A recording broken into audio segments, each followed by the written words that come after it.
Какво е хормонозаместителна терапия? Здравейте, аз съм доктор Борислава Попова, акушер-гинеколог, член съм на Международното дружество по менопауза и имам специален интерес към хормонозаместителната терапия и по-специално към биоидентичната хормонозаместителна терапия. С напредване на годините яйчниците губят функцията си да произвеждат необходимото количество хормони, а именно естроген, прогестерон и тестостерон. В резултат на липсата или намаленото количество на тези хормони ние започваме да изпитваме неприятни симптоми, като топли вълни, раздразнителност, безсъние, нарушения в менструалния цикъл, по-тежък предменструален синдром. Хормонозаместителната терапия цели да добави липсващите количества хормони, които не може да произведе в достатъчно количество яйчника. Хормонозаместителната терапия не се дава само при жени, които са в менопауза. Тя може да започне да се дава и при жени, които са в перименопауза, тъй като, както вече разказахме, промените в хормоналните нива започват след 40 годишна възраст по отношение на хормонът тестостерон. Намаляването на този хормон може да започне още след 25-30 годишна възраст. Така че хормонозаместителна терапия цели да компенсира намаленото производство от страна на вашия организъм. Имаме различни видове хормонозаместителна терапия. Имаме системна хормонозаместителна терапия, при която вие получавате необходимите ви хормони под формата на таблетки, на капсули, на гелове. Те циркулират в целия организъм и съответно клетките получават необходимите количества хормон.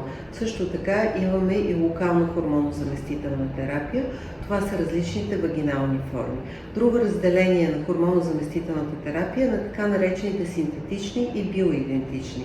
Какво ще рече синтетични? Синтетични ще рече, че те се произвеждат по синтетичен начин, се синтезират хормоните или се произвеждат след преработка на животински продукти. Най-често се извличат от урината на крави и на коне. Биоидентичните се извличат от растителни продукти, най-често от див ям и от соя. И най-важната разлика между тези два вида хормони е, че биоидентичните са структурно напълно идентични с човешките, с тези произведени от вашия яйчник и съответно и от надбъбречната жлеза.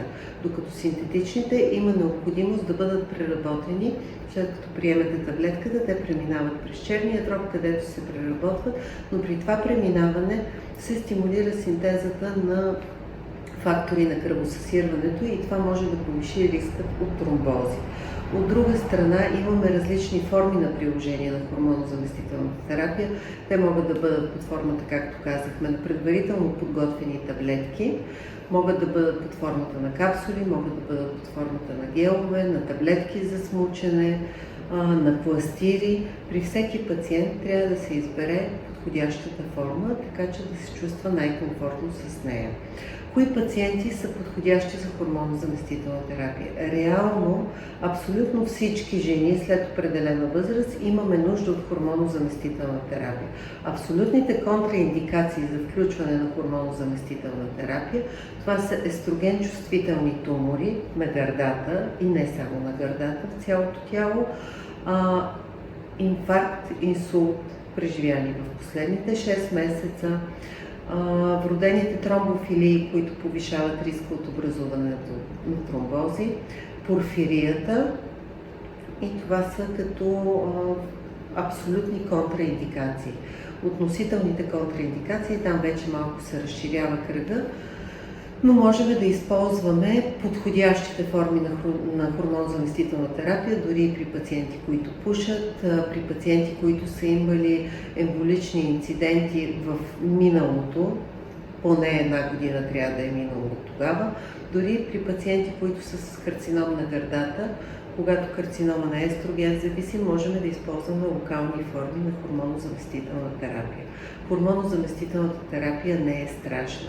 Основните индикации, които изискват включването на хормонозаместителна терапия, най-честите оплаквания, с които идват жените и имат необходимост от започване на такава терапия, това са нарушенията в цикъла, по-тежък предменструален синдром, топли вълни, безсъние, раздразнителност, надаване на тегло.